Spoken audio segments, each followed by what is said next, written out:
He was able to hypnotize you.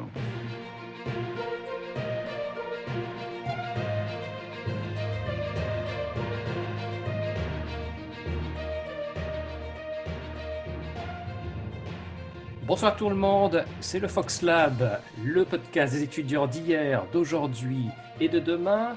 Avec moi en direct, nous avons Jessica. Bonsoir Jessica. Bonsoir Fabien. Donc, tu es bien présidente encore, je crois, pour IAE Startup Lab, tu nous confirmes? Oui, c'est ça, pour un mois encore. Avec moi un autre acolyte qui est toujours présent et toujours aussi souriant, donc Guilhem. Bonsoir Guilhem. Bonsoir Fabien, j'ai rougi. Tu as rougi. Bon, tu es toujours aussi président pour l'instant ou on arrive à la fin? Alors on arrive vraiment à la fin, il s'agit des dernières semaines en tant que président.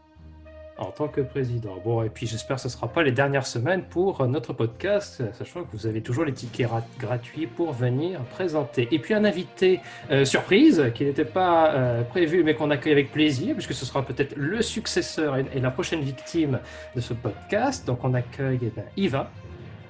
Yvain, si tu veux bien te présenter, pourquoi tu es ici d'ailleurs? Bonjour, moi je suis ici du coup en tant que intéressé et du podcast et de l'activité de l'association Startup Lab, dont je vais sûrement reprendre très prochainement la présidence derrière Jessica. Donc je viens là et pour découvrir et participer un peu plus à ce concept et aussi pour pouvoir donner mon avis un peu sur la chose. Eh ben, c'est super et on espère te retrouver pour ce podcast qui va accueillir un invité assez spécial, un personnage assez insolite, je dirais, dans l'IAE, qui est amateur de sushi, amateur de voyage, mais surtout, je crois, amateur de goodies IAE. Je crois que c'est le plus grand collectionneur de notre école. Donc, nous avons le plaisir d'accueillir aujourd'hui, et on le remercie chaleureusement, Alexandre Drone. Bonsoir Alexandre. Bonsoir Fabien, bonsoir tout le monde. Oui, effectivement, dans les goodies, il me manque encore un. Il me manque encore le Monopoly IAE. Tout le monde le veut. Hein. Fabien, voilà. Alors, tu sais ce qu'il te reste à faire. Tout le monde le veut, mais quand j'ai demandé le prix, moi je n'en voulais plus. Surtout que vu la quantité qu'il faut commander, enfin c'est un autre sujet, mais passons aux choses sérieuses. Si vous le voulez bien, on va commencer un petit peu par une habitude, qui est de commencer par l'actualité de l'IAE. Donc malgré en fait la situation qu'on traverse, il y a encore de l'activité, il y a des choses qu'on fait, et je crois qu'il serait bon d'en parler. Donc, si tu veux bien commencer, Jessica, pour nous parler un petit peu de ce sur quoi tu travailles en ce moment même. Et oui, alors parce que du coup à côté de l'IAE Startup Lab, je gère aussi le salon de l'écologie qui va se passer du 31 octobre au 7 novembre. Donc un format un peu particulier cette année puisque la plupart de tous nos événements en fait sont à distance, sauf le week-end grand public au zoo de Montpellier, qui pour le moment est maintenu avec un protocole sanitaire très gros. Et du coup, dans le cadre du salon de l'écologie, l'IAE Startup Lab intervient, puisque l'entrepreneuriat, ça peut aussi se faire dans le domaine de l'écologie. Et donc, pour ça, on a plusieurs interventions sur la semaine. Donc, on a une première intervention, c'est l'atelier avec la Social Cup. Donc, ce sera le lundi 2 novembre à 14h à l'IAE de Montpellier. Donc là, ce sera un atelier d'émergence. Ce sera pour parler entrepreneuriat social et réfléchir un peu sur les projets à impact et les solutions qu'on peut trouver. Du coup, c'est un atelier qui est sur inscription, évidemment. Et les places sont limitées, donc n'hésitez pas à aller vous inscrire. Hein. L'événement est sur notre page Facebook IAE Startup Lab. Et ensuite, on intervient du coup sur le forum du coup, virtuel du Salon de l'écologie, donc qui va se passer du 4 au 7 novembre sur la plateforme C-Cube. Donc toutes les informations, pareil, sont sur les pages Facebook du Salon de l'écologie. Donc là, nous, on a des lives de programmés, on en a 4 ou 5, il me semble. Voilà, donc on sera présent en fait pour rencontrer du coup les porteurs de projets s'ils veulent discuter avec nous et qu'on puisse échanger un peu sur le pôle accompagnement de projet du coup. Voilà, donc s'ils veulent profiter de l'IAE Startup Lab pour avancer dans leurs idées, on est là. Et Yvain animera aussi une table ronde le samedi 7 novembre. Donc, c'est une table ronde sur être étudiant et entrepreneur, c'est possible, oui ou non. Et donc là, on parlera aussi du coup de l'IAE Startup Lab. On aura l'incubateur de MBS qui pourra parler du coup de l'incubation et aussi du pépite, donc du statut pépite étudiant entrepreneur, si je ne me trompe pas. Et on aura une entreprise aussi donc, dans le domaine de l'écologie voilà, qui pourrait nous expliquer un peu comment il a fait tout ça. Je crois que pour les activités du lab au niveau salon de l'écologie, on est pas mal. On est pas mal et puis je dirais qu'on rajoutera les liens Voilà. à la fin de l'enregistrement et vous l'aurez effectivement dans la description. On rajoutera les liens donc, pour le salon de l'écologie et également pour tous les autres événements dont on va parler. Puisque à ce propos, il y a 3 autres événements, je crois, qui méritent d'être mentionnés, qui vont avoir lieu donc on va dire pour fin octobre et puis pendant le mois de novembre. Tout d'abord, un événement assez rare, puisqu'il n'a pas pu être produit, je crois, l'an dernier, si je ne me trompe pas, et qui s'appelle Un entretien presque parfait. Je crois que c'est la première édition. Donc, ça consistera en fait en un coaching qui va se dérouler sur 2 jours, le 27 octobre et le 29 octobre. Donc, ce sera donc sur 2 volets. Un premier volet le 27 octobre qui sera plus théorique, où justement on va donner des conseils par les alumni pour justement réussir un entretien parfait. Et puis le 29 octobre, ce sera la mise en pratique. Voilà, ce sera la mise en pratique. Donc là, vraiment une mise en situation entre vous, si vous voulez bien rejoindre l'événement, et puis 2 alumni qui vont vous donner vous mettre en situation pour réussir l'entretien.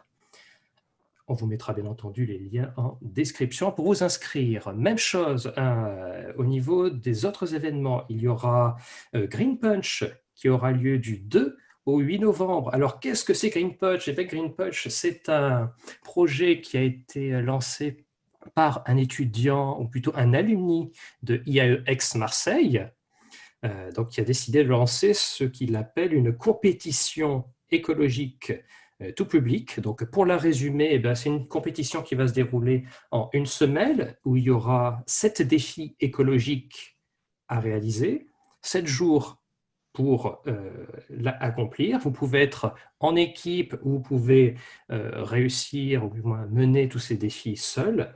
Et à la clé, il y a des lots verts à gagner, c'est-à-dire, ça peut être du miel, ça peut dire des produits écologiques, ça peut être visiter une entreprise. L'objectif de cet événement, c'est bien sûr de vous mobiliser sur les questions environnementales à travers un événement, on va dire, qui est sympathique et qui est fun, voilà, et qui est surtout Covid-friendly, on pourrait dire, parce que c'est très difficile de faire des événements. Donc voilà, c'est une compétition écologique, on vous mettra les liens également en description, c'est totalement gratuit. Donc n'hésitez pas à le faire, c'est une très belle initiative, je trouve, pour ma part. Et puis le dernier événement qui mérite d'être mentionné, c'est Act in Space. Donc là, c'est un énorme événement qui est du 13 au 14, le 13 et le 14 novembre. Donc, qu'est-ce que c'est Act in Space? C'est un concours qui va rassembler plusieurs profils, des entrepreneurs, des étudiants, des demandeurs d'emploi. Et en fait, qu'est-ce que vous allez faire? Sur ces 2 jours, vous allez devoir répondre à un défi qui est lancé par le CNES, et donc l'ESA, c'est-à-dire l'Agence spatiale, tout simplement. Et donc, quelle va être la thématique de ce défi? Ça va être l'usage des technologies, des solutions spatiales dans les métiers d'aujourd'hui, dans la vie commune, en fait. Qu'est-ce qu'on peut faire avec ces technologies pour justement améliorer notre quotidien, pour améliorer notre condition de travail et également améliorer la situation écologique, environnementale? Voilà, donc un très beau projet, je crois, qui, comme le créathlon, va pouvoir vous permettre de mettre en avant tous vos talents, mais également en fait d'être en contact avec des acteurs de l'espace, tout simplement, avec une agence spatiale. Donc c'est un événement plutôt rare, très important, qui aura lieu à l'IAE, donc je le répète, du 13 au 14 novembre, donc n'hésitez pas à venir. Je crois vraiment que, alors non seulement moi j'y serai, mais vous ne perdrez pas votre temps. C'est hyper important pour ma part, je trouve. Je crois qu'on a fait à peu près le tour de l'actualité. On reviendra vers vous quand il y en aura d'autres. Et quoi qu'il arrive, vous pouvez nous suivre sur Facebook et les réseaux sociaux. C'est ici où on bazarde tous nos événements. Donc, n'hésitez pas à nous suivre. C'est déjà pas mal, là, niveau actualité, Fabien. Je crois que c'est déjà pas mal. Et d'ailleurs, comme c'est pas mal, on va s'arrêter là et on va passer à notre deuxième partie, la grosse partie, l'interview d'Alexandre Drone.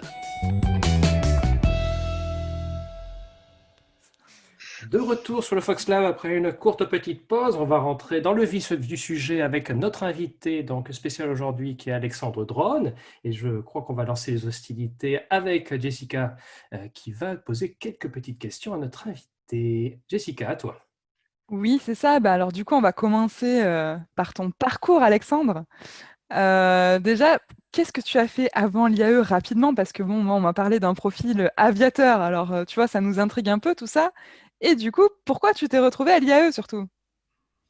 C'est vrai que le Dis-moi lien tout. entre l'aviation et l'IAE n'est pas forcément Non. évident aux premiers abords, mais pour moi, hein. Non, effectivement, alors l'aviation, c'est une passion que j'ai depuis que je suis tout petit.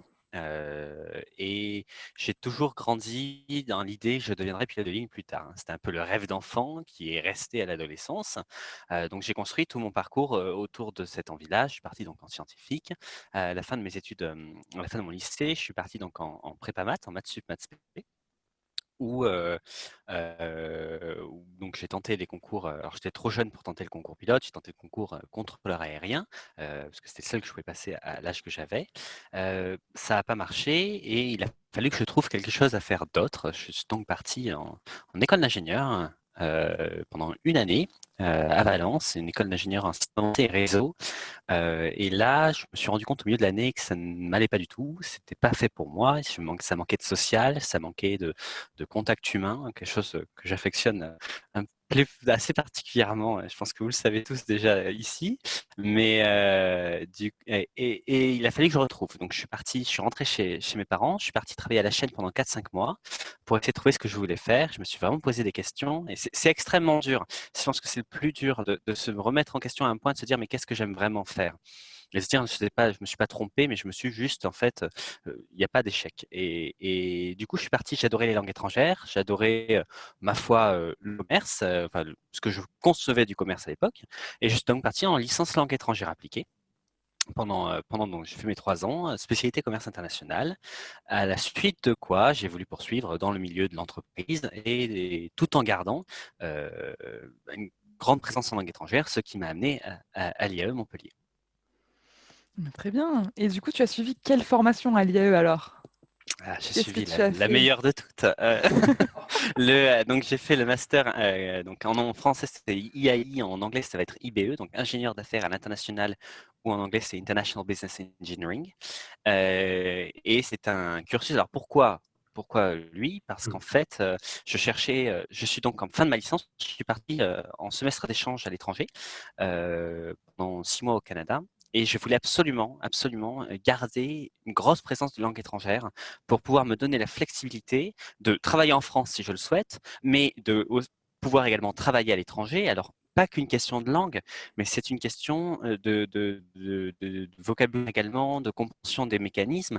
Je voulais, si j'apprends le marketing, si je prends du RH, etc., pouvoir l'apprendre de façon internationale pour que je sois formé à partir à l'étranger. C'était vraiment mon but. Et donc j'ai regardé un petit peu tous les masters qui existaient. Et dans le haut du classement des masters internationaux et assez généralistes en soi, il y avait celui-ci, et ce qui m'a amené à l'IAE de Montpellier. Du coup, à travers cette formation, tu as pu avoir des expériences particulières? Comment ton stage? Qu'est-ce que tu fais en ce moment, tu vois? Alors, ça m'a énormément apporté. Alors, il y a eu plein d'expériences. Alors déjà, il y a la formation elle-même qui est assez généraliste pour permettre de partir un petit peu dans la voie qu'on veut. Je donne un exemple. Effectivement, le nom, c'est ingénieur d'affaires à l'international. Ce nom, il veut juste dire qu'on prend des personnes qui ont un double diplôme, donc qui ont des compétences autres au départ, hein, ce qui est un peu la spécialité de l'IAE de Montpellier. On prend des personnes qui ont d'autres compétences au départ et on va venir apporter une surcouche d'entrepreneuriat, de management, de marketing, d'RH, de finance, et pour ce master-là, en anglais. Donc déjà, ça m'a apporté toute cette compréhension de plein de mécanismes, voilà, dans tous les domaines de l'entreprise inimaginables. Et après, en expérience, effectivement, donc la richesse de ce master-là aussi, c'est qu'il y avait donc 2 expériences de stage, un à la fin de M1, un à la fin de M2. Il y avait également un semestre entier à l'étranger et également la possibilité de faire partie d'associations absolument extraordinaires, comme l'IAE Startup Lab. Et là, Eh, big mais up, du big coup, up. big up lié à Startup Lab qui a été ma deuxième maison pendant. Non, mais il faut le dire quand même, je dis pas ça juste comme ça. Bien sûr. Ça a été ma deuxième maison pendant toute ma durée de séjour à l'IAE Montpellier. Très grand support, Alexandre. Hein. Ouais, j'ai consacré beaucoup de mon temps, de mon énergie et de ma passion. Donc du coup, ça a été une expérience extraordinaire parce que j'ai du coup initié un projet de junior entreprise. J'ai managé une dizaine de personnes pendant plus d'1 an. Ce qui est extrêmement formateur, c'est des échecs, des réussites, c'est des déconvenus, c'est du stress, c'est gérer de l'humain et tout ce qui va avec gérer de l'humain, le plaisir de réussir et la détresse de la défaite. Mais donc il y a ça, il y avait cette partie-là qui était absolument passionnante. Il y a eu la première expérience de stage que j'ai décidé de faire dans le on va dire commerce international, mais on va dire dans la partie un peu plus commerciale, où j'étais responsable du développement européen d'une marque. Alors c'est une start-up encore légalement, enfin c'est plus trop maintenant une start-up, mais d'une marque qui fabrique des simulateurs d'avions de ligne et qui les commercialise à la fois pour les pros et pour le loisir. Ils sont des centres de loisirs en France pour que des gens puissent venir faire une séance comme on irait faire une séance de karting. Et j'ai eu une autre expérience que j'ai voulu faire dans le marketing pendant ce master-là. Et donc, c'était encore l'année dernière. J'ai fait donc une deuxième expérience marketing. Je voulais vraiment tester les deux. Le marketing m'a beaucoup plus plu. Et j'ai donc fini mon stage actuel, où je suis donc assistant chef de produit chez Jacobs Douwe Egberts, donc qui est une grande marque, un gros groupe de café, qui fabrique du café sous différentes marques, donc des marques comme L'Or, Grand-Mère, Senseo, Tassimo, Jacques Vabre, voilà, toutes ces marques-là. Alors effectivement, le marketing, ça n'a rien à voir avec ma formation de base. J'ai absolument pas un master marketing. Je suis avec des gens qui sont en marketing, mais mon master m'a permis, parce qu'il est international, parce qu'il me permet de comprendre tous ces enjeux-là, me permet d'accéder à ce poste-là, alors que j'ai pas forcément le master le plus adapté pour faire ça. Ça se passe bien actuellement ton stage? Ça se passe très très bien, c'est intense, c'est extrêmement responsabilisant. Je rigole en disant je suis dans le café, je fais un stage dans le café, mais j'ai pas un stage machine à café. Et c'est clairement ça. Moi, je trouve qu'il a un très beau parcours, Alexandre, hein, avec pas mal d'expérience. Est-ce qu'il y a des Génial. questions peut-être sur son parcours? Ta formation en IAI, c'est totalement en anglais? Les cours? Alors, ils sont pas. Si, ils sont totalement en anglais. C'est bien, j'en sors. Oui, oui, ils sont totalement en anglais. Attendez, je réfléchis s'il n'y en a pas en français. Non, non, ils sont totalement en anglais. Je vérifiais Oui. s'il n'y en avait pas un. En fait, la force c'est extraordinaire. C'est qu'à peu près, allez, je vais vulgariser, mais une grosse partie de la promotion, on va pas dire la moitié, mais presque, est internationale. Je ne sais plus combien de nationalités on avait. On avait une vingtaine de nationalités ou quelque chose comme ça. C'est-à-dire que les travaux de groupe, ça va être des travaux de groupe où vous allez être avec un Chinois, une personne d'Ouzbékistan, je ne sais pas si on est ouzbékistanais, et un Mexicain. Et c'est extraordinaire parce que c'est des cultures différentes, c'est des façons de travailler différentes et il faut s'adapter. Ça aide énormément quand on arrive dans une entreprise internationale derrière. Ok, parce que c'est peut-être la seule formation à l'IAE qui est totalement en anglais, où il y a des cours totalement en anglais. Je crois pas qu'il y ait d'autres exemples de formation à l'IAE. Fabien, je sais pas si tu as une idée. Alors, objection, votre honneur. Objection. Il y a les Miss, oui, bien sûr. Voilà, il y a les Miss, et puis tu as toute la partie des diplômes universitaires comme le BIMB, Oui, exact. le MBA, donc effectivement le Miss, et puis, alors BIMB, MBA, et puis je crois que c'est à peu près tout. Mais effectivement, Voilà. Donc ça reste quand même assez rare, en tout cas à l'IAE de à Montpellier, fait. qu'il y ait une formation. Ça fait partie des formations où tu as vraiment ce mélange culturel et toutes ces Ouais. expériences que tu peux vivre, quoi. Ah oui, et puis C'est une vraie richesse. c'est un énorme avantage d'avoir des cours entièrement dispensés en anglais, de devoir parler en anglais, d'entendre en anglais, et puis d'écrire en anglais. Enfin, c'est un énorme avantage, et je suis certain que pour un stage, ça aide pas mal, quoi. Surtout que maintenant, si on n'est pas délocalisé, ou s'il n'y a pas une marque, quelque chose d'international dans une entreprise, ça peut devenir difficile. Voilà, quand on veut exporter notamment Bien des sûr. produits comme le café. Oui. Non, bien sûr. Et puis en plus de ça, il y a un point, c'est-à-dire que ces gens que vous côtoyez, c'est-à-dire que je sais que si je vais au Mexique, Oui, j'ai quelqu'un pour me guider là-bas. Je vais en Chine, j'ai quelqu'un. c'est génial. On crée des ponts finalement, on crée un réseau parce que c'est tout à partir des études supérieures. Je crois que tout tourne autour du réseau, mais on crée un réseau mais mondial. C'est extrêmement intéressant parce que on ne sait jamais quand ce réseau va pouvoir venir vous aider ou quand vous allez pouvoir apporter votre aide à ce réseau-là, parce qu'elle n'est jamais demandée, on fait jamais quelque chose pour avoir quelque chose en retour. Mais c'est au moment où on s'y entend le moins que, il y a une main tendue de l'autre bout du monde et on se dit ah oui quand même. Et C'est oui. beau ça. Pour revenir un peu sur votre formation, est-ce que vous avez eu l'opportunité d'effectuer un mémoire? Et si oui, est-ce que vous avez eu la possibilité de le croiser avec le management, certes, et aussi votre passion qui est l'aviation? Alors, c'était le projet initial de le croiser avec l'aviation. C'était le projet initial. Dans tous les cas, il fallait croiser le milieu de l'entreprise, si on va en générique, et l'international. C'était les deux conditions parce que pour mon master, je voulais le croiser avec l'aviation. Le problème étant que l'accès à de la documentation sur l'aviation ou à des articles universitaires là-dessus, il n'y en a pas. C'est un peu compliqué.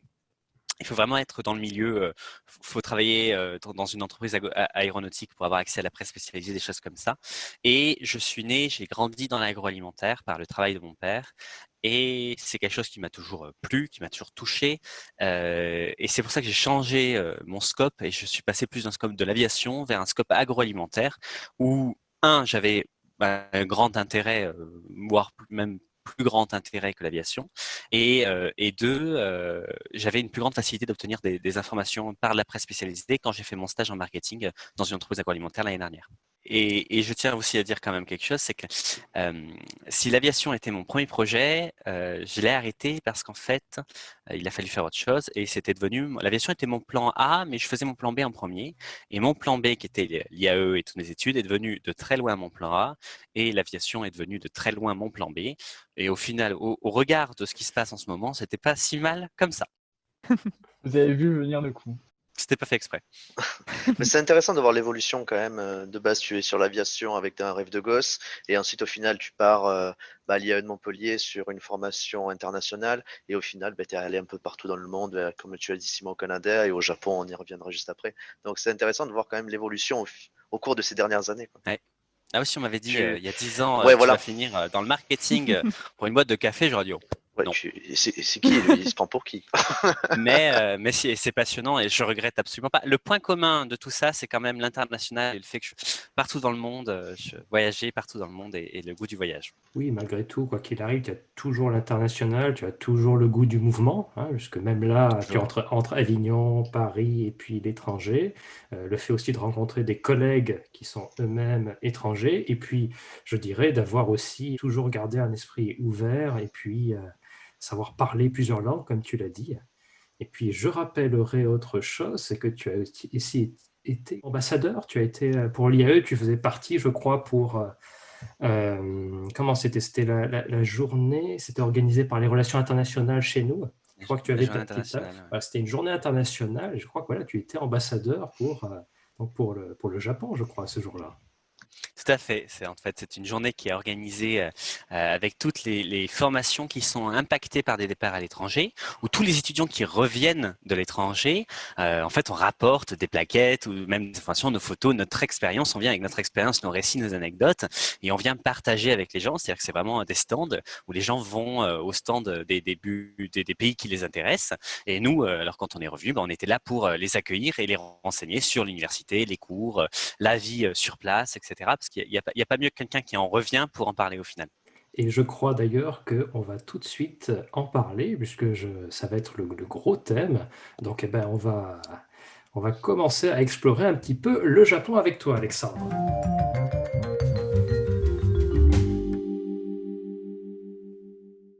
Le Japon, alors ça on l'attendait tous, on a plein de questions à te poser Alexandre, puisque c'est une formation internationale que tu as faite et qui t'autorisait, qui t'a donné la possibilité de partir à l'étranger. Donc toi tu as fait le choix du Japon et à cet égard on a plusieurs questions à te poser et en particulier Guilhem. Exact.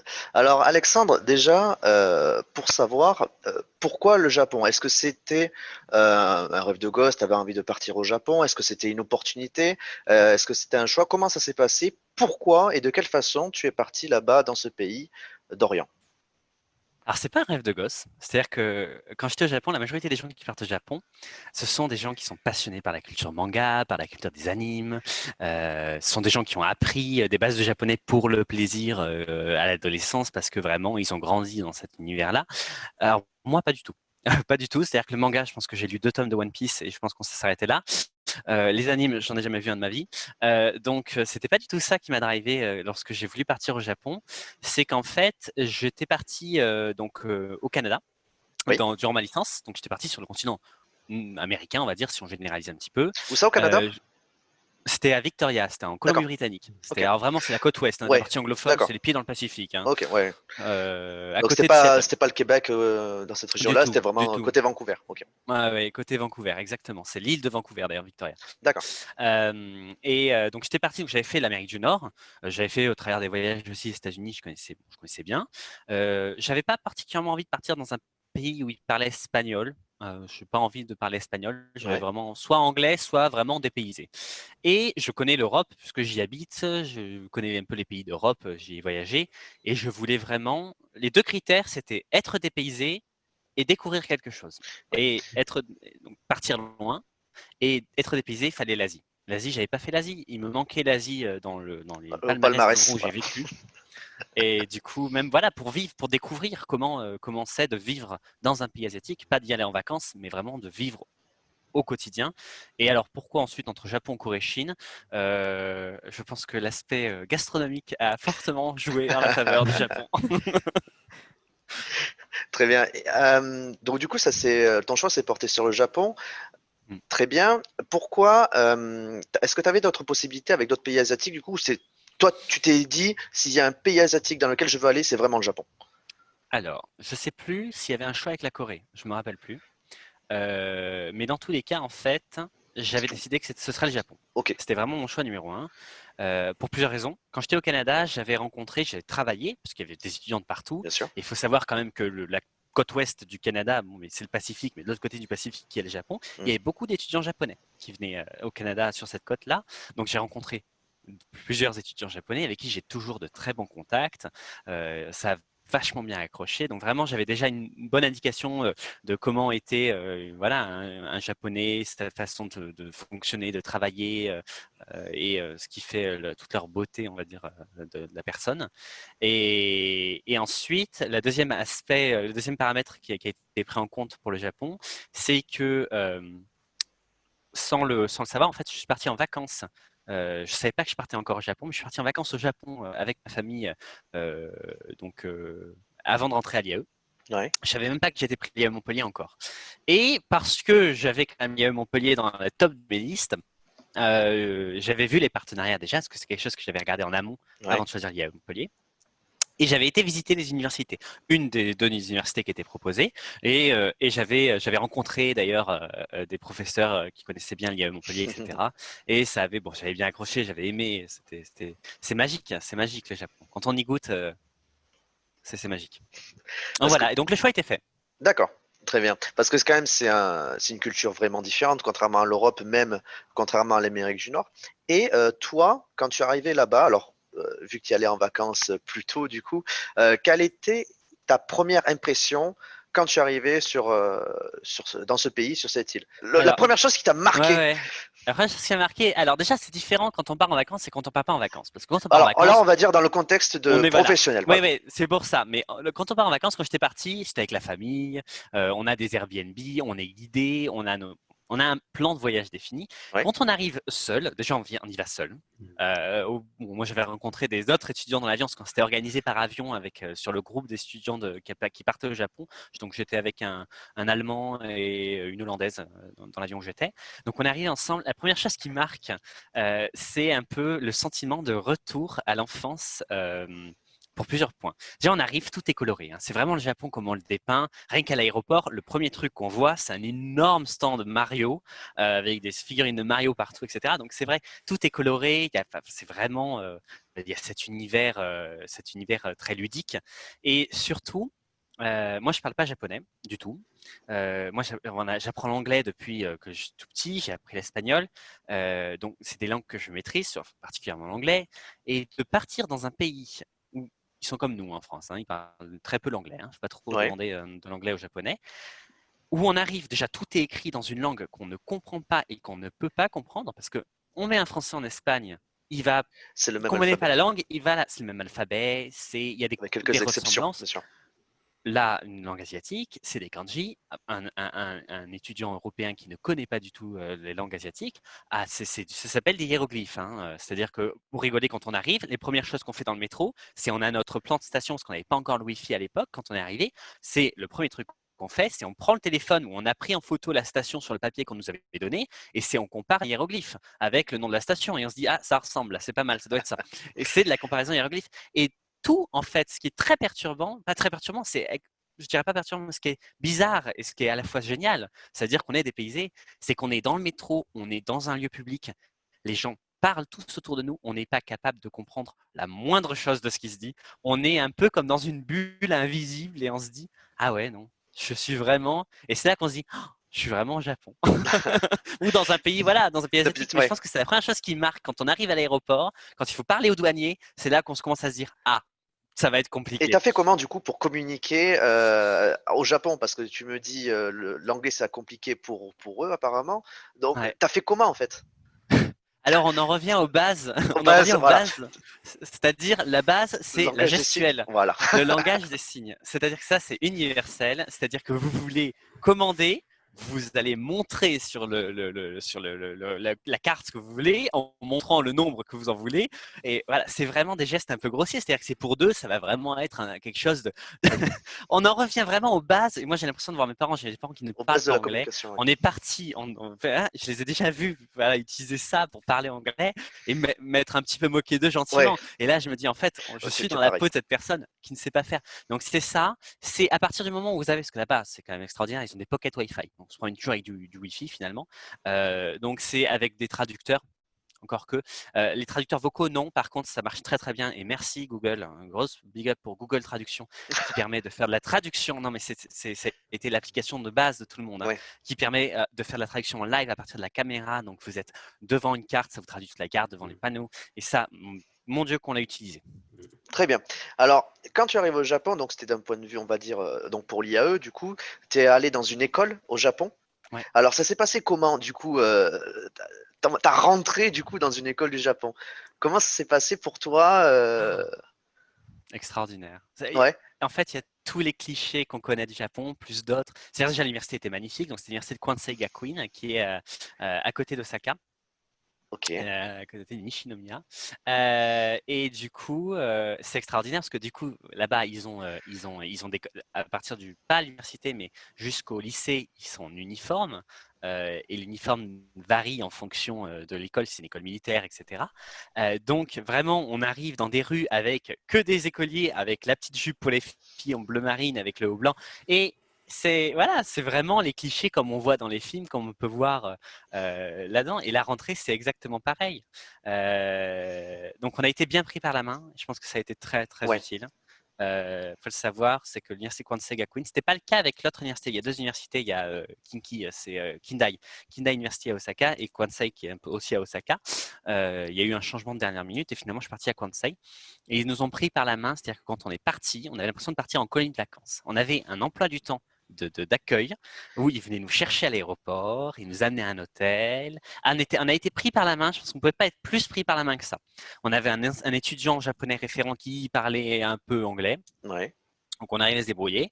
Donc, on a eu une semaine d'intégration et de découverte de la culture japonaise. On est parti faire des cuisiner localement. On a fait des choses extraordinaires.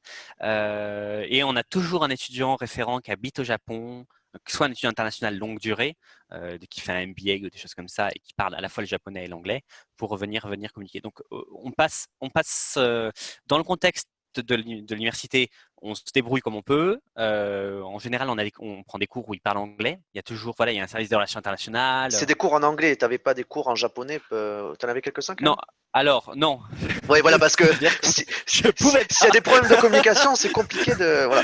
Non, c'est-à-dire qu'il y a deux parcours en fait. Alors, je vous parlais de l'université Kwansei parce que c'est celle que je connais, mais il y a deux parcours. C'est-à-dire que quand vous arrivez, vous avez un test de japonais. Alors ça, c'est extraordinaire quand même. Vous êtes dans une salle d'examen de 300 personnes où on vous donne un formulaire en japonais c'est un partiel.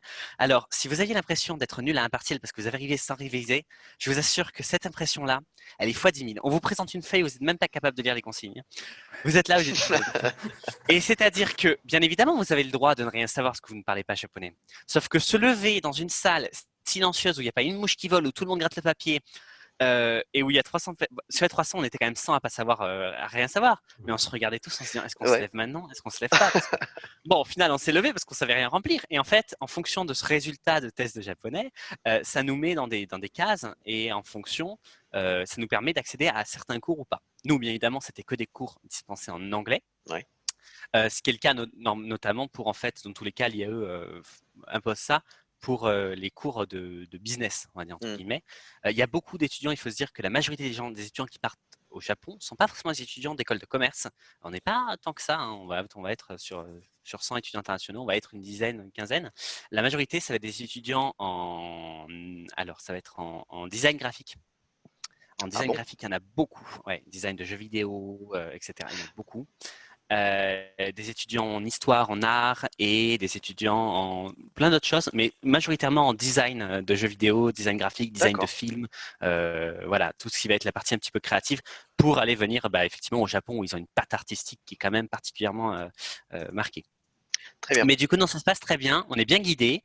Les cours, ils sont en anglais, enfin, dans un semblant d'anglais pour certains, en anglais pour d'autres. Ça fait beaucoup sourire. Mais en tout cas, on est bien guidés et les Japonais on y reviendra peut-être sûrement après, mais ils sont tellement respectueux que ça se passe toujours bien. Et par rapport au niveau du rythme, différence du rythme de vie entre la France et le Japon, parce que nous, en France, à l'IAE par exemple, on a l'habitude d'avoir à peu près nos 35 heures de cours par semaine en faisant du 8h, 20h maximum, avec un rythme d'alternance à côté. Comment ça se passe au Japon, tes journées, une semaine par exemple classique pour toi là-bas, ça se passait comment? Alors, ça se passe. Alors déjà, il faut savoir qu'en règle générale, un étudiant Erasmus travaille toujours moins qu'un étudiant local. C'est faux au Japon. C'est l'inverse. Parce qu'il y a il y a l'équivalence, en fait, pas travail, mais il y a l'équivalence de crédit ELTS. Quand je dis travail, c'est à des cours. C'est-à-dire que les étudiants japonais ont 4 cours par semaine. Ils n'ont pas beaucoup de cours. C'est-à-dire que c'est basé sur le modèle, le Japon est basé sur le modèle du pas beaucoup de cours, mais beaucoup, beaucoup de travail à faire chez soi. Ok. Ce qui n'est pas plus mal, parce que ça laisse le temps de s'organiser. Et quand on est étudiant Erasmus, c'est très bien, parce que ça laisse surtout le temps de s'organiser en fonction de s'il y a une visite de groupe. Si samedi, on a tous décidé d'aller, je ne sais pas, à Kobe pour la journée, on peut s'organiser en fonction. Ça laisse vraiment ce loisir de s'organiser là. Par contre, les étudiants français, on se fait avoir sur l'équivalence de crédit ELTS. Et du coup, on est obligé de prendre un certain nombre de cours. Je crois que j'avais 7 cours par semaine. Ce qui est quand même conséquent pour le rythme japonais, parce qu'il ne faut pas oublier que derrière, il y a le travail à la maison. Hein, donc, et les cours, alors les horaires des cours, on n'a pas la législation française qui impose de finir les cours maximum 20 heures. C'est-à-dire que ma journée du mardi, j'étais au centre-ville d'Osaka. Donc, il y a plusieurs campus. Hein. Au centre-ville d'Osaka, donc il fallait, moi, j'habitais à Kobe. Donc, il me fallait à peu près 1 heure pour y aller le matin. Donc, mes cours commençaient à 9h, donc il fallait que je parte maximum, parce que j'ai un peu de marche, je partais à 7h45, je me lève à 7h. Et du coup, donc, ça c'était pour y aller. J'avais mon cours de 9h à 12h30, par là, quelque part par là. Et ensuite, j'avais un trou toute la journée. Jusqu'à 17h30 ou 17h et j'avais cours jusqu'à 22h, je crois. Ah oui. Ouais, franchement. Ouais. Et je rentrais chez moi donc avec les gens qui sortaient du boulot en costume et du coup je rentrais chez moi, il était 23h. Et c'était ça tous les mardis, ouais. Mais du coup à part ça, non, ça va. Franchement, la charge de travail est bien pour un étudiant européen. Parce que on n'a pas appris de la travailler de la même façon. Et c'est ça qui nous a le plus surpris, je pense, quand on est arrivé. C'est on voit les Japonais, ce qu'on connaît du Japon, c'est qu'ils font des horaires de malade. Ils font des horaires de malade, ils partent, ils finissent le travail à 4 heures. C'est que les entreprises japonaises sont obligées de couper l'électricité. Alors de moins en moins maintenant, mais à une époque, elles étaient obligées de couper l'électricité à 4 heures du matin pour éviter que les employés travaillent toute la nuit. Ouais. Alors, on se dit, ils sont ultra productifs. Eh bien non, faux, perdu. Ils ne sont pas productifs du tout. C'est justement pour ça qu'ils travaillent beaucoup. Et c'est ça qui nous a fait beaucoup rire. On a été en cours. Le premier cours au Japon a été un sommaire. On a fait le sommaire de ce qu'on allait voir dans le semestre. Ce qu'on fait aussi en France. En France, un sommaire, ça dure combien de temps? Combien de temps on passe dans le premier cours de l'année à voir ce qu'on va faire dans l'année? 1 heure, 2 heures max. Ouais, même pas, 20 minutes. Hein. Tu Ça passes pas dépend des 2 heures pour profs. faire le sommaire. Je citerai pas de nom.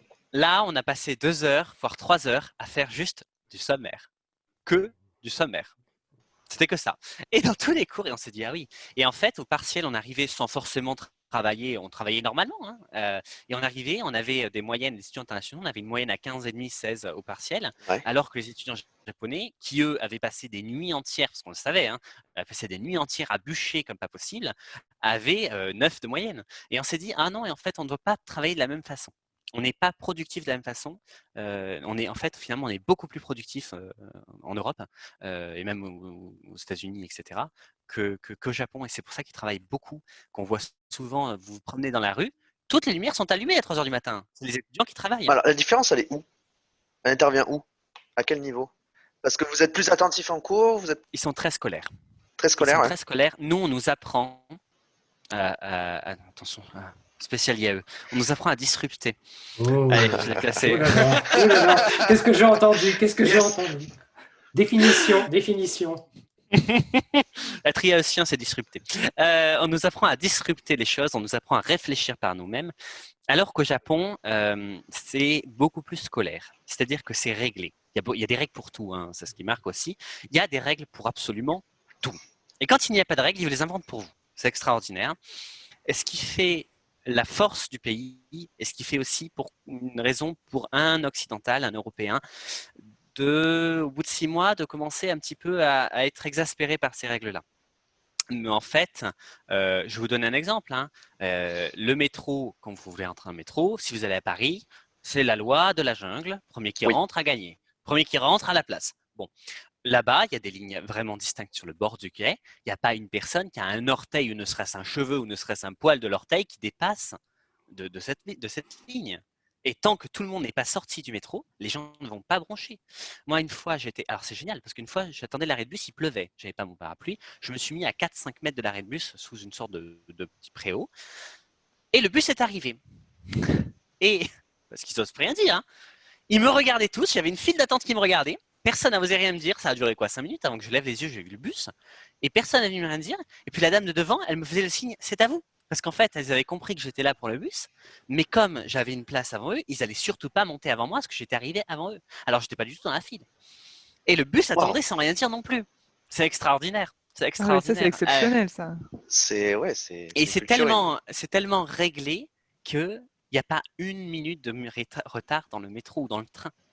Et s'il y a plus d'une minute de retard, c'est un crime national. Hein. C'est-à-dire que le conducteur du train passe dans tous les wagons pour s'excuser formellement du retard. Oui, j'en avais entendu parler. Mais du coup, c'est... Ouais. Très bien. Du coup, après, d'un côté, on va dire un peu plus social au Japon, au niveau... Tiens, alors tu as parlé de la gastronomie japonaise. Est-ce que ça t'a pas manqué quand même à certains moments? Le bon fromage français, le pain, tout ça. Parce que moi, je me dis, je vais au Japon, je vais manger ça. Au bout d'un moment, mais la bouffe française, ça me manque. Non, parce qu'il faut savoir quand même que le Japon, en termes de gastronomie, chaque année, en termes de diversité de gastronomie, on se bat à la place numéro 1. Oui, c'est très ça. Oui. Donc, c'est quand même très varié. Il y a vraiment de quoi. Je ne dis pas que le Japon a une moins bonne cuisine que la France. Au contraire, c'est juste que c'est une culture différente et que du coup, tu peux. Alors, si on aime la cuisine japonaise, on s'en lassera pas. Ouais. Je veux dire, à la fin, je me suis jamais laissé des sushis, hein, clairement. Et là, j'ai envie d'y retourner qu'une chose pour manger des ramen, des currys japonais, pour manger des okonomiyaki, des takoyaki. Et il y a plein de spécialités en fait. C'est comme en France, hein, des spécialités très locales. Ouais. Étrangement, c'est pas le fromage qui m'a manqué le plus. C'est quoi? Malgré mon amour pour le fromage, à la fin des 6 mois, quand j'ai appelé mes parents, quand je dis je rentrais, je leur ai dit 2 choses. Je leur ai dit, bon, je veux une raclette, mais ça c'était autre chose. Mais surtout, c'est pas ça qui m'a manqué le plus, c'est je veux une pizza. Ce sont les pizzas. C'est-à-dire que j'aurais jamais imaginé ça.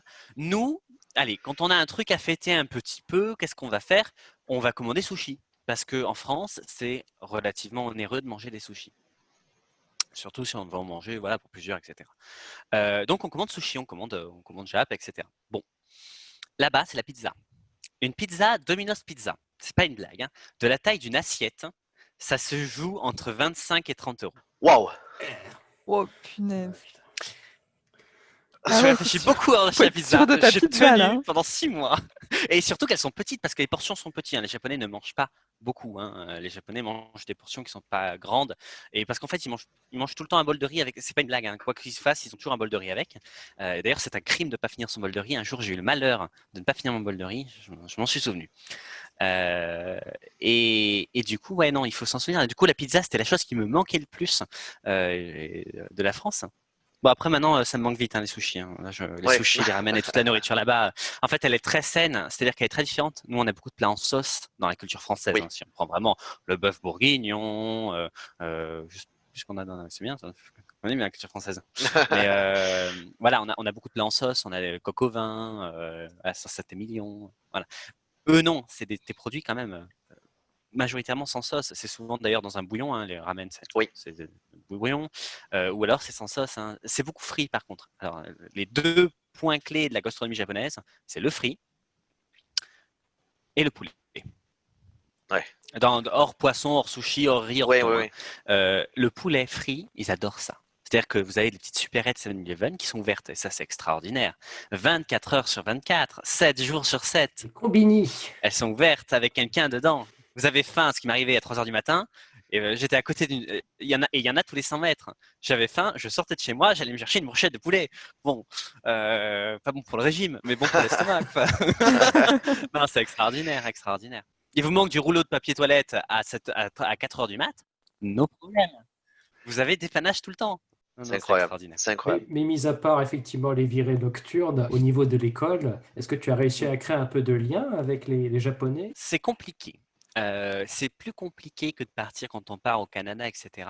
C'est-à-dire que j'ai vu le Canada où on restait beaucoup avec des étudiants locaux. En plus, j'ai eu la chance d'être en colocation avec des étudiants canadiens. Là, on reste beaucoup plus, quasiment la majorité du temps, entre étudiants internationaux. Parce qu'on se comprend, parce qu'on ne comprend pas la langue, donc on se comprend dans nos galères et on s'aide dans nos galères quotidiennes là-dessus. En fait, les étudiants japonais, bon, ils travaillent beaucoup, on le sait, et ils n'ont pas la même culture. C'est-à-dire que nous, quand on veut aller boire un verre, on va boire un verre au bar local, etc. Eux, c'est moins dans cette optique-là. Ils font, ou alors on va chez quelqu'un, on se réunit chez quelqu'un, etc. Eux, non, ils se réunissent jamais chez les gens. C'est très peu. Ils sortent en bas dans un izakaya, mais du coup, quand ils rentrent, et c'est plus difficile de créer du lien.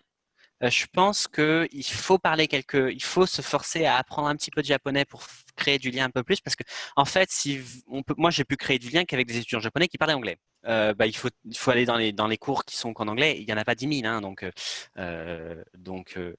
ça limite un peu le champ des possibles de la création du lien.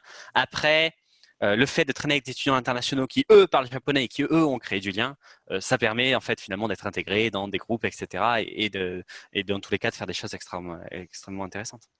Mais on a plus tendance, effectivement, à rester entre étudiants internationaux parce qu'un étudiant japonais va peut-être pas forcément aller se dire, tiens, je vais sur un week-end comme ça, sur un coup de tête en night bus à Tokyo, à Kyoto, etc., pour visiter. Alors que nous, on est un peu là pour visiter, effectivement, et du coup, c'est pour ça qu'on a plus tendance à rester ensemble. Alors, du coup, en parlant de visite, donc tu étais sur Osaka, tu habitais à Kobe, et est-ce que tu as pu voyager un peu dans le Japon, un peu est-ce que tu es allé comment il s'appelle la montagne? Mince. Le Mont Fuji. Le Mont Fuji, pardon, excuse-moi, et ainsi que les îles autour, parce qu'il y en a des centaines d'îles autour. Est-ce que tu as pu un peu voyager dans le Japon? Alors, oui et non.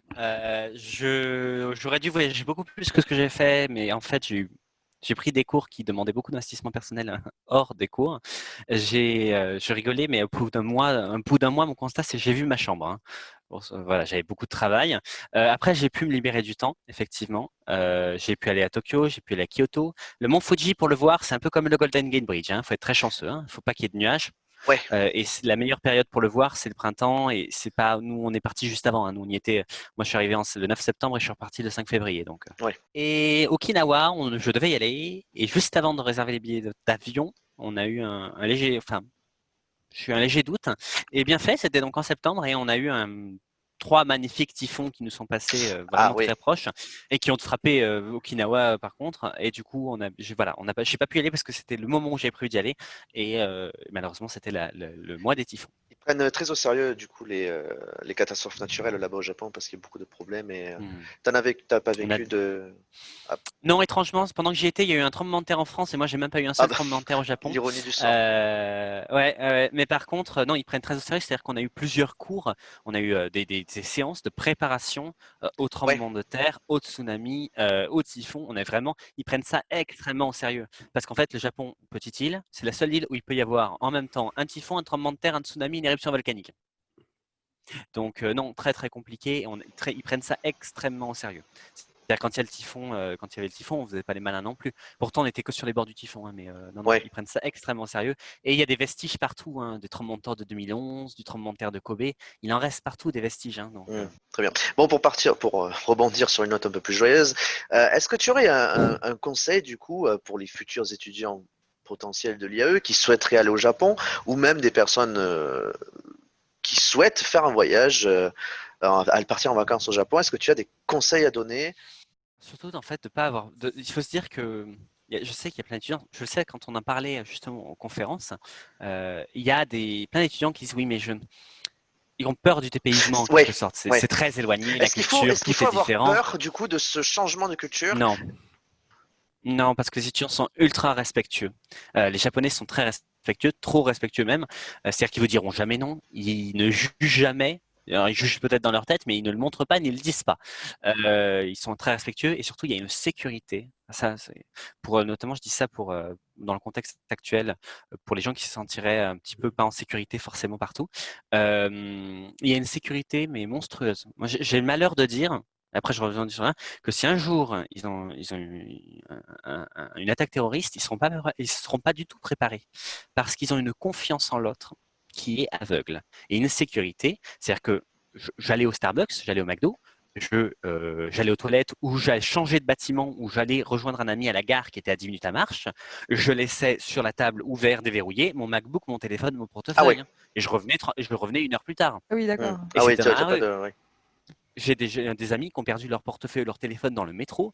Bah, le lendemain, ils l'ont retrouvé, ou même dans la rue, le lendemain, ils l'ont retrouvé au même endroit. Ah, c'est extraordinaire. Et il manquait pas une pièce. Hein. Il y a une sécurité extraordinaire. Donc, pour les étudiants, n'ayez pas peur du changement. Il est extraordinaire. Il est très enrichissant. On a beaucoup à apprendre du Japon et de leur façon de fonctionner. Ils ont à apprendre de nous sur certaines choses, mais on a énormément à apprendre d'eux. Faut pas avoir peur de partir, faut pas avoir peur de la barrière de la langue parce que les Japonais sont très très ouverts à l'entraide. Et je dis ça également, c'est le cas pour la Corée. Je suis parti en vacances en Corée quand j'étais depuis le Japon. Il y a plein de gens qui me parlaient dans la rue pour m'aider, pour trouver mon chemin, etc. Le Japon, ils ont beaucoup de vues de personnes âgées, des personnes âgées, qui en fait, leur seule occupation, c'est de se mettre dans la rue et de vous aider à trouver votre chemin, de vous aider à trouver votre gratuitement. C'est juste pour rendre service. Donc vous serez jamais laissé tout seul. Au Japon, on vous tournera jamais le dos. Il y a toujours une aide qui sera là, même si elle ne sera pas en anglais, elle sera avec des gestes, elle sera un peu comme ils peuvent, mais ils sont extrêmement dans l'entraide. Donc, il ne faut pas avoir peur de partir de la barrière de la langue. C'est des paysans, une nouvelle culture gastronomique des gens, de la façon de se comporter, leur façon de penser, leur façon d'être, des paysages à couper le souffle.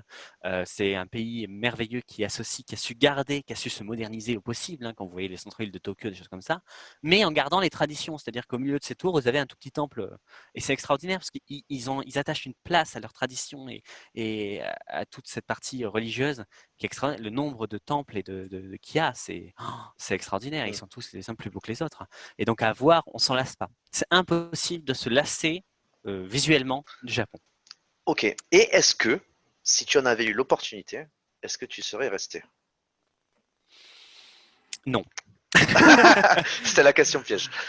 Non, parce que justement, je disais que leur fait qu'ils sont tout le temps heureux, ils disent jamais non, ils sont voilà, ils sont très généreux, etc.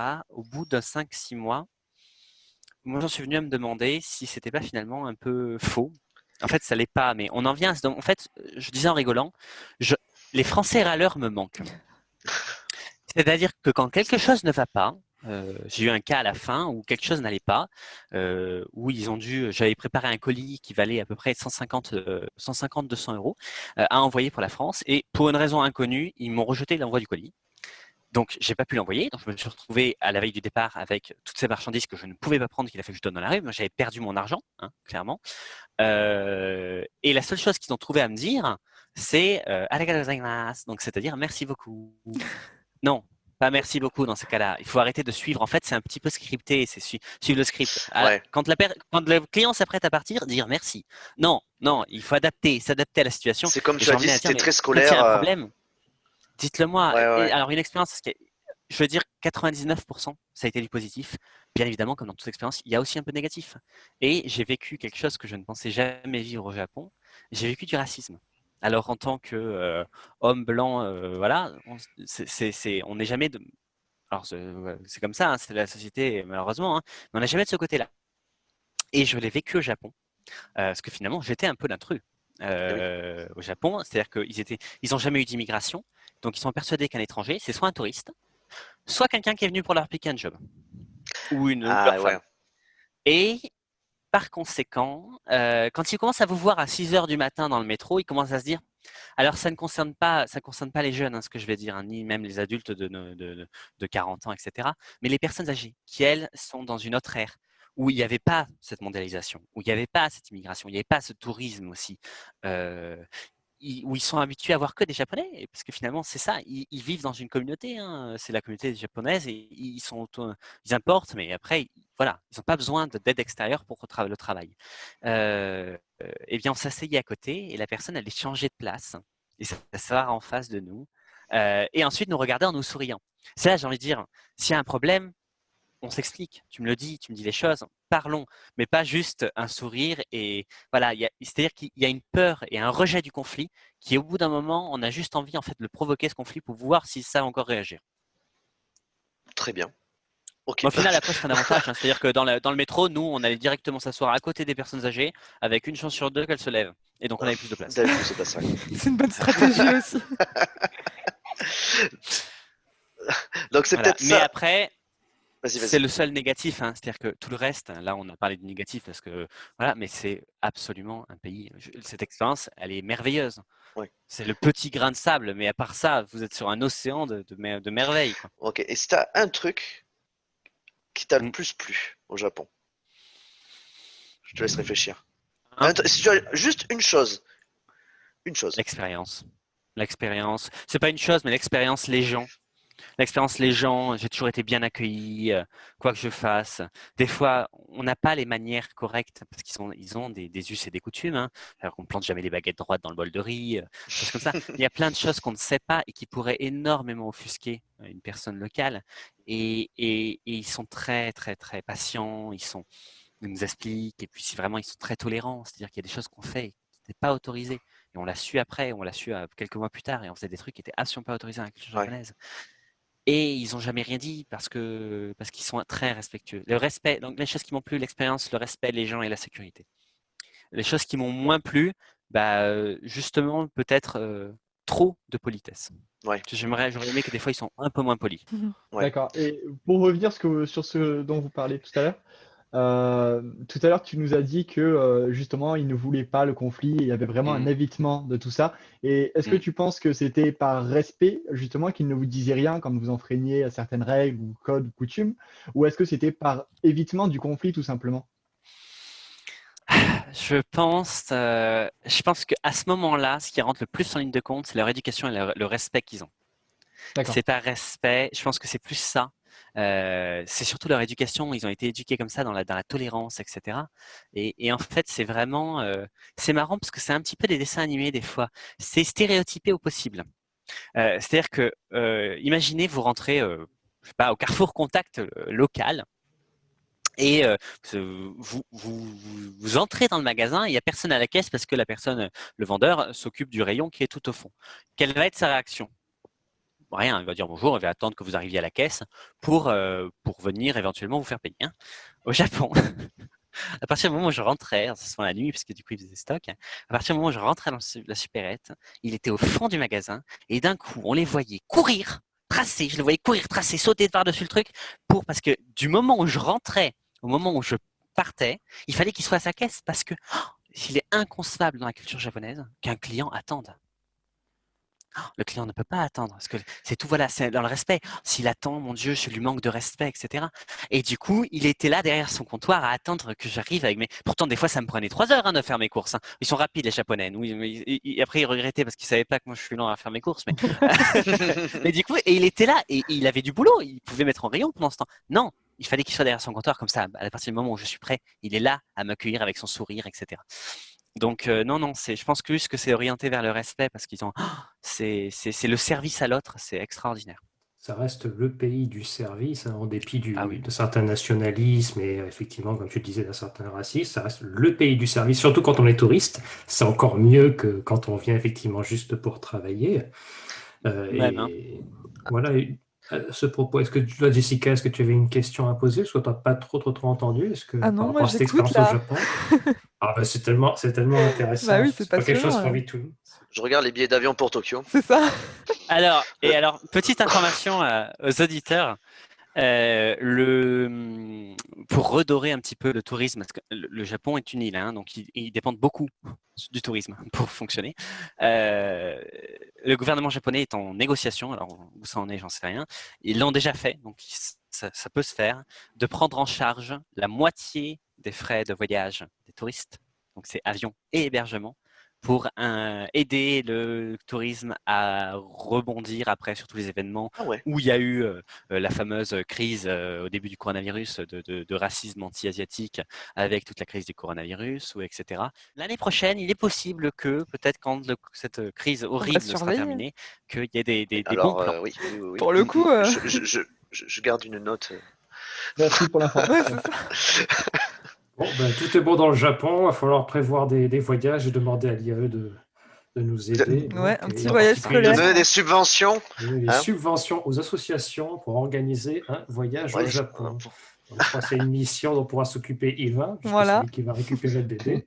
Voilà. Et le Tout à fait. prochain, Avec Alexandre comme guide.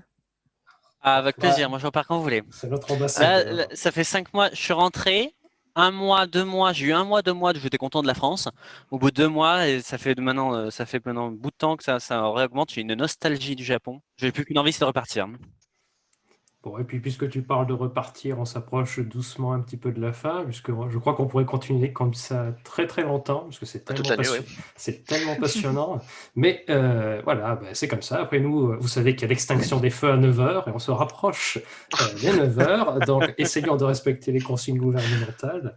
Et à ce point, est-ce que vous avez une dernière question à poser à Alexandre au niveau du Japon, ou est-ce qu'on peut passer à une petite conclusion? Yvain, Jessica, Guilhem, est-ce que vous avez une dernière question à ce sujet? Non, moi non, j'attends très prochainement du coup de partir au Japon avec toi comme guide, hein, mais pas plus de Ouais, c'est questions. ça, pareil. Hein. Grand plaisir. Eh bien, moi, j'espère que pour les auditeurs, ça a donné envie de partir au Japon et puis effectivement aussi de rejoindre cette formidable formation donc, qui est ingénieur d'affaires à l'international, si je ne me trompe pas, donc IAI.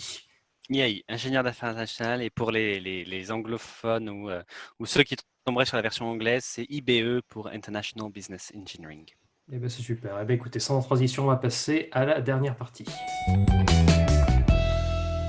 On arrive peu à peu à la fin de ce podcast, après l'intervention donc, de toute l'équipe qui a posé plusieurs questions sur le Japon. Et donc, sur cette dernière partie, c'est un peu open bar, hein, c'est open space. On va chacun révéler une petite anecdote ou alors raconter une petite histoire. Et on va commencer par Guilhem, qui aimerait nous raconter quelque chose. Oui, alors petite histoire parce que c'est quand même un peu d'actualité.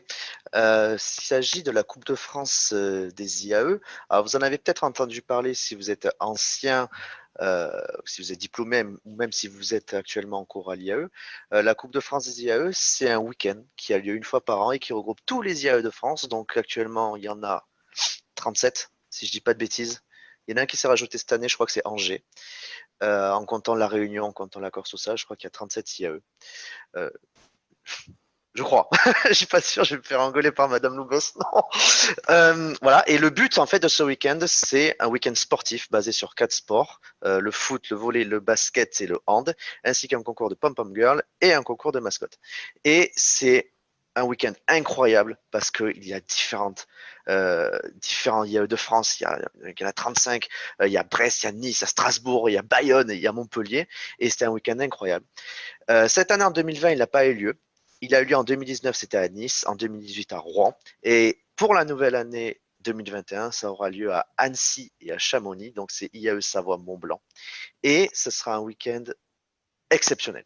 Je pense qu'il n'y a pas d'autre mot. C'est un week-end incroyable. Si vous avez l'occasion d'y aller, si vous pouvez y aller, allez-y. Ça aura lieu, je crois, en avril.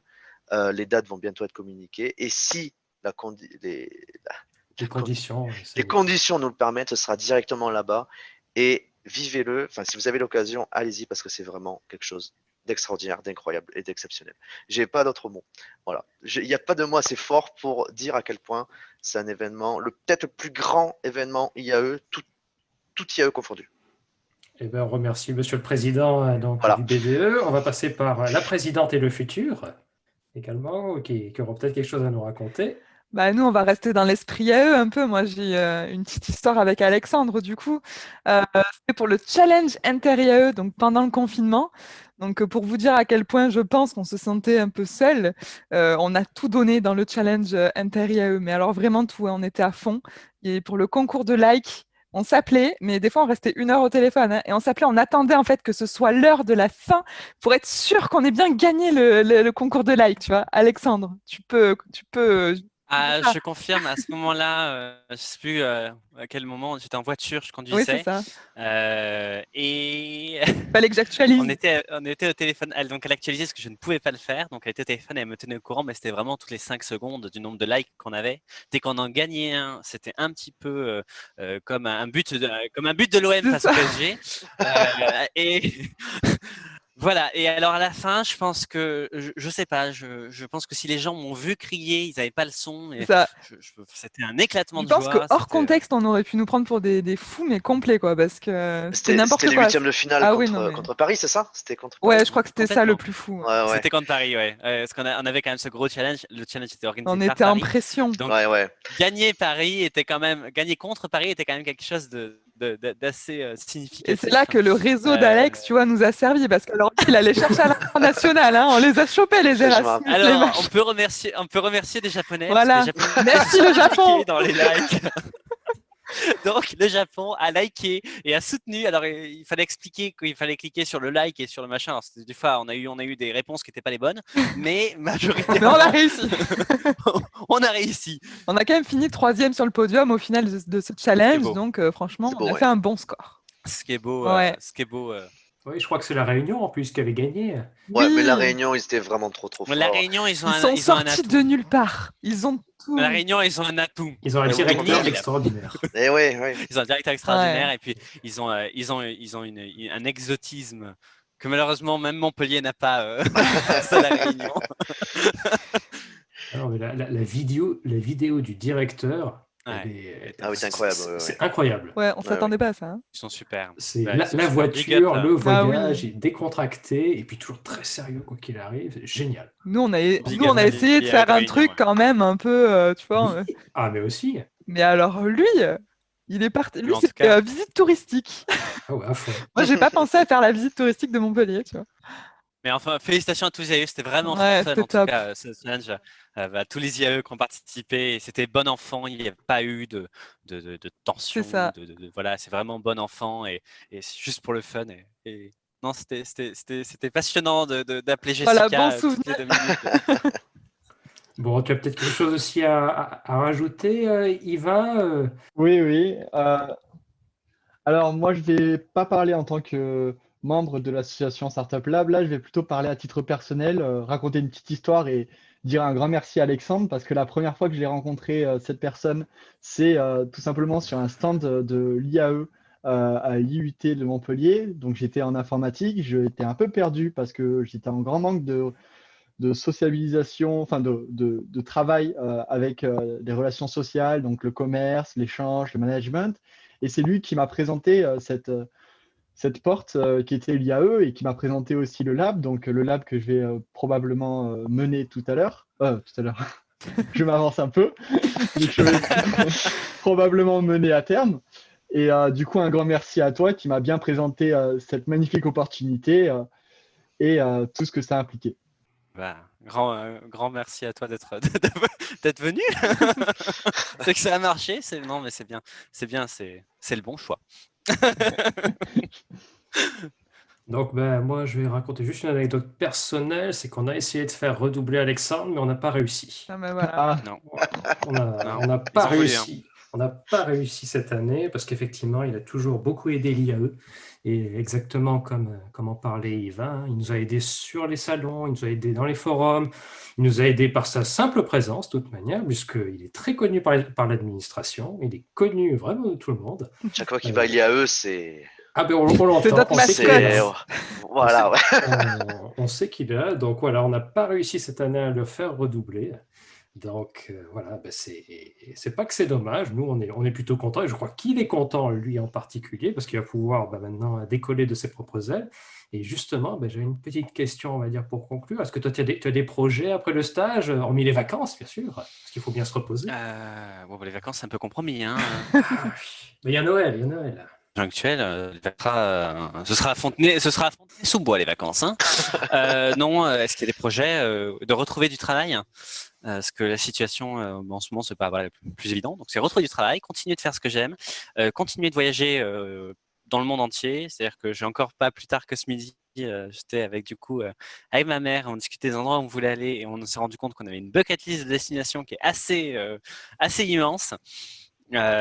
Donc, continuer de voyager, continuer de découvrir et continuer de faire des rencontres extraordinaires. Et de toute façon, je suis jamais très loin de Montpellier et je repasserai dans tous les cas à l'occasion. Mais le projet, voilà. Est-ce qu'il est en France, à l'étranger? J'en sais rien encore pour l'instant. Je vis un peu au jour le jour sur ces choses-là, c'est-à-dire que je crois qu'il y a des choses qu'il ne faut pas planifier et autant, voilà, je ne sais pas où je serai dans 10 ans. Mais je sais que je serai bien.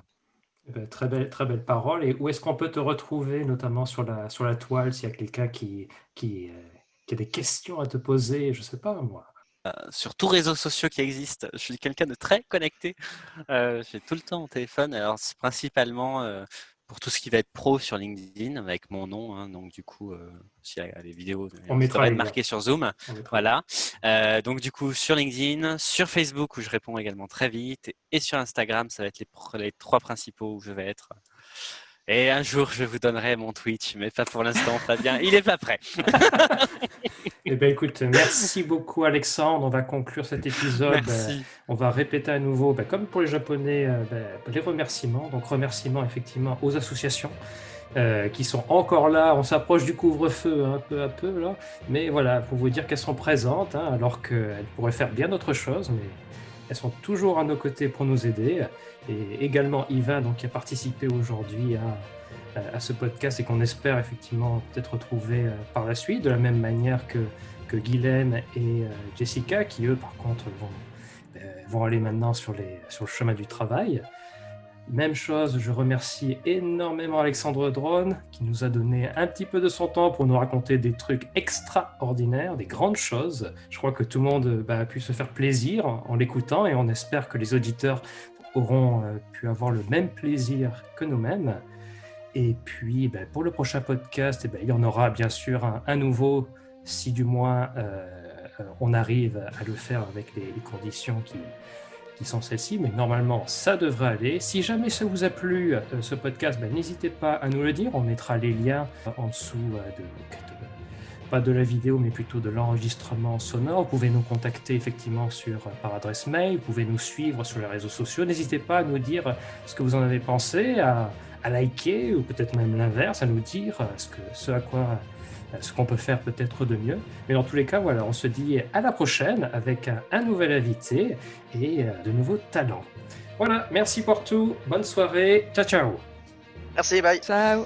merci, au revoir.